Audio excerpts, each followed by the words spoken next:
Jiminy's. This is like the 5th alert. Look at that. Last 10 minutes.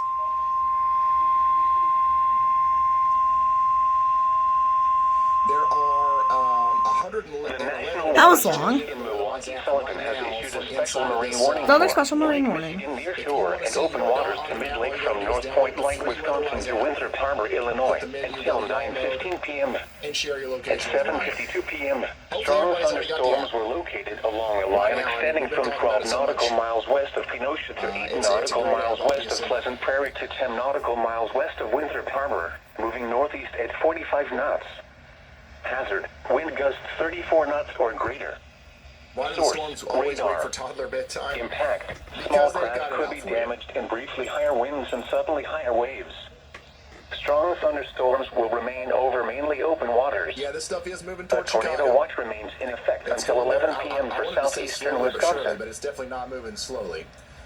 In fact, this specific Please, storm right here is going to please. be making its way into Chicago. A severe thunderstorm warning remains in Likely effect within the until next 8 p.m. 40